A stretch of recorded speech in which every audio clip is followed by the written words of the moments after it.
And welcome back, everybody, to Westplex Radio's What About Nutrition with Mr. Nutrition, David Gall. You've got to see their new store before we get to part 2 here on skin conditions. Their new store is just absolutely stunning.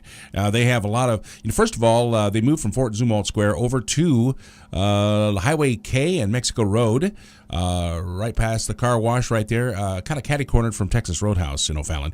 You can't miss it in the little plaza there. Slacker's there, Quiznos is there, and off the far left of the plaza as you pull in, you'll see O'Fallon Nutrition.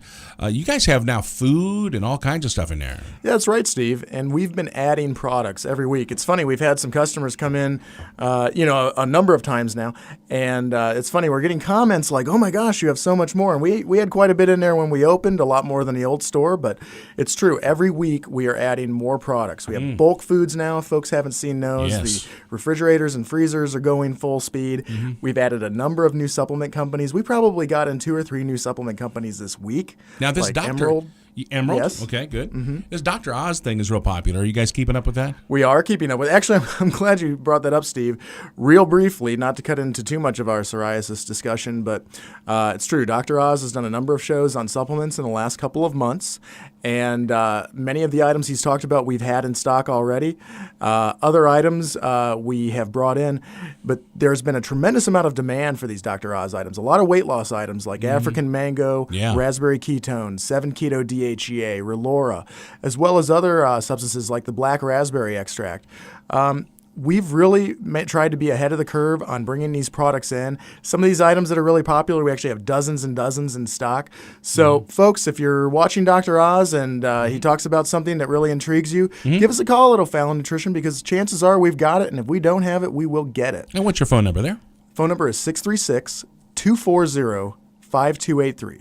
Okay, 636-240-5283. That's right. Hey, great memory, Steve. Yeah, I'm pretty good. I take your supplements. That's right. Actually, I do, and I'm out of a few that I need to go back in and pick some up. But I have noticed a remarkable difference. I had low testosterone, and my doctor said, and they gave me some prescription type of stuff, and it was just a pain in the butt to take, and some of it was liquid and blah blah blah.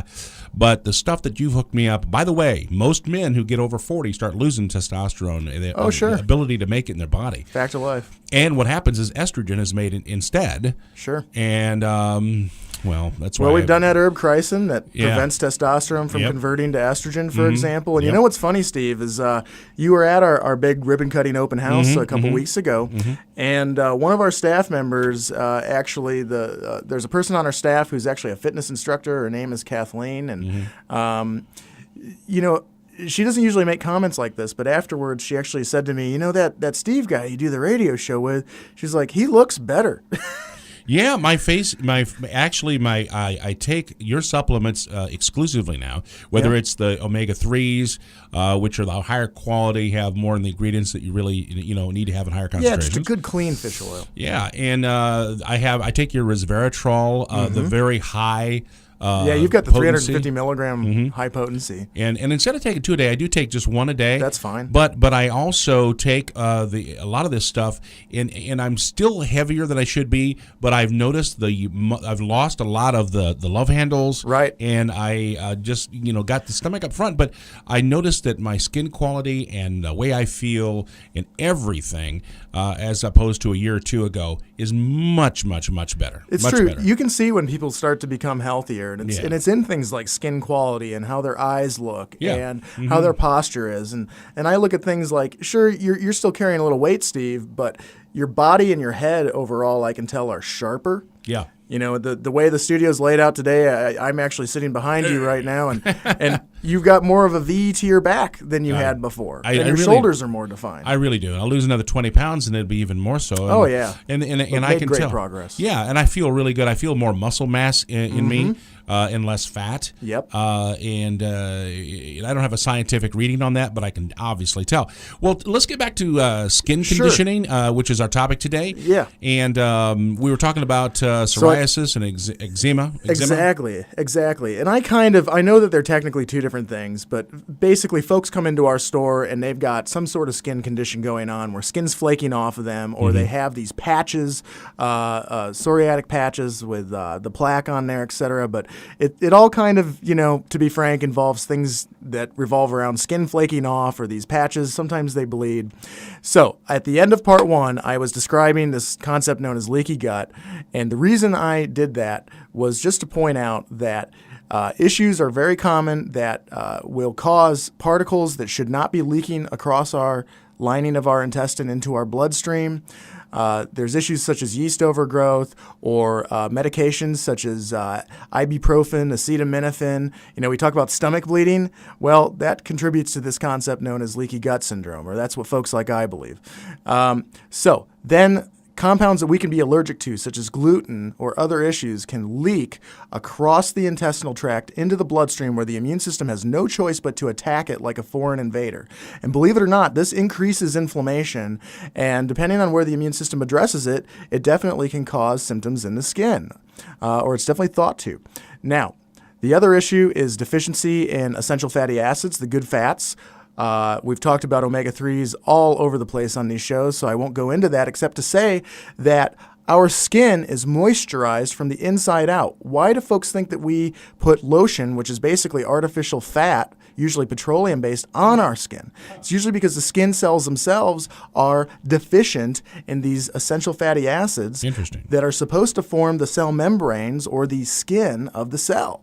So if we are deficient in certain omega-3 fatty acids, as well as a fatty acid called GLA, which is a special omega-6, our skin cells will not be as healthy and properly moisturized or as they should be. And what I was about to say is they can also be more inflamed because these good fats also reduce inflammation. So we want to moisturize ourselves from the inside out with good fats. That's part 1 of the Dave Gall, Mr. Nutrition approach to psoriasis, frankly. Yeah, okay. So we moisturize the skin from the inside out. Yeah. We remove wheat, sugar, and alcohol automatically from the diet. Sometimes it turns out that one of those foods, such as wheat, may not be an issue for somebody, but until we prove to ourselves that it's not, I just find it easier to pull it out. Sure. Sometimes dairy can be an issue as well if you're looking for a fourth thing. And then finally, some people are aware they have certain specific food allergies, such as peanuts or something else. If they have a specific food allergy, it goes without saying, I would pull that out of the diet as well. And remember, when we talked about allergies, etc., there is a concept in the world of nutrition that certain sort of cornerstone allergies, such as the dairy allergy to casein or the wheat allergy to gluten, may create or contribute to other allergies, which is why we try to pull those two out.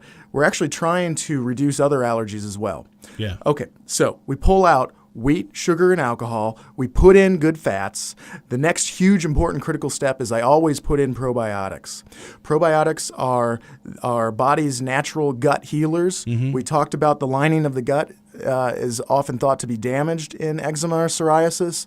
Well, how do we heal that? Well, we take away the foods that damage it, like gluten, which is wheat, sugar, and alcohol, and we put in the good bacteria who play a big role in maintaining and restoring the health and lining of our intestinal tract, as well as modulating the immune system. So with eczema and psoriasis, often there's an overreaction of some parts of the immune system. It can get pretty complicated.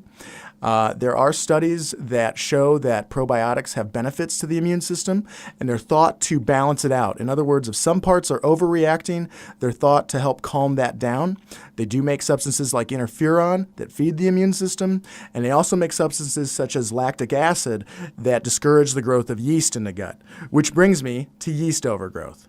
Because yeast overgrowth is another commonly, generally folks aren't aware that they have it. And one of the things it can do is it can damage the lining of the gut. Yeast, grossly enough. Now check this out, Steve. This is wild. We talked about this in the yeast show. It can grow these roots called rhizomes that actually are thought to poke holes in the lining of the gut. So it is possible for folks to have fungus or yeast overgrowth in the gut. It grows these crazy roots. They poke holes in the gut. And then what happens? Well, stuff starts leaking out. And imagine that the stuff that's inside of your intestines, you don't want all of that in your bloodstream. And the reason, besides being gross, is that your immune system will attack it, and it could contribute to autoimmune issues, or more specifically, psoriasis or eczema type things possibly. Okay, so we put into probiotics to help support the health of the lining of the gut, as well as discourage the growth of yeast and fungus, just in case it's there. So now we've got good fats and we've got good bacteria in the gut. And then we've removed wheat, sugar, and alcohol. If you had to strip down my approach to eczema and psoriasis to its bare bones, that's it. I've done that approach with hundreds of people. I've seen benefits with the vast majority of them. We can't claim to cure, diagnose, or treat diseases, but I can tell you that this approach seems to have a great track record, and the approach is all about supporting the health of the person, so there shouldn't be anything, unless somebody has an allergy or a drug interaction, there shouldn't be anything about this that could be harmful. Like I said to somebody in the past, there's nothing that's really going to hurt you about pulling sugar and alcohol out of your diet. Right. So that's for sure. It's yeah, exactly. People tend to lose weight when I do this. Their skin tends to brighten up. Their eyeballs tend to look clearer. We see a lot of other benefits as well. Often their seasonal allergies calm down, and if they have things like arthritis, we tend to see improvements in that as well. So let me summarize. My approach is to pull wheat, sugar, and alcohol out of the diet, as well as other common food allergens or allergens that the person might specifically have. We focus on meat, vegetables, fish, eggs, sweet potatoes, brown rice, and oats as the foods to kind of focus in on during eating. Low sugar fruits like berries, but not high sugar fruits, no juice either. Now, we also put in good fats and probiotics in order to feed the skin from the inside out. It's good oils. Remember, we're moisturizing. And then we're also healing the lining of the gut and trying to modulate the immune system. Now, there's other tricks and things as well. You want to make sure that vitamin D is adequate. We want to make sure that other nutrients like zinc are adequate. So a good multivitamin is, I think, smart during this type of situation. If there's any other obvious nutrient deficiencies. But those are all things that we could talk about with somebody in the store. But this is our basic approach, and I'm pretty proud of it over the years. I think this is one of, personally, my innovations, and I've stripped it down to what seems to really work. And I challenge anybody out there with psoriasis or eczema to give this technique 2 to 4 weeks, and I am pretty confident that they very well may see an improvement. And diet is everything. We are out of town. Yeah, we're getting out of town. Unfortunately. Yeah, but get back in town and go over to O'Fallon Nutrition, located in the new location and expanded, and just a fantastic store. I urge you. And it's located at Highway K. It's right on Mexico Road off Highway K, kind of catty-cornered from Texas Roadhouse up in the little strip center. So we are out of time, doggone it. Thank you, Dave, for coming in, and we'll be back next week with another You Got It. What About Nutrition on Westplex Radio. Thanks a lot, Steve. We'll touch on acne next time, but I do want to point out real quick, these approaches tend to help acne as well. And then finally, we also have topical products like Eczema Rescue or 7 Cream at the store topically, but my main approach is internally. Thanks for the extra time, Steve. All right. Have a good weekend.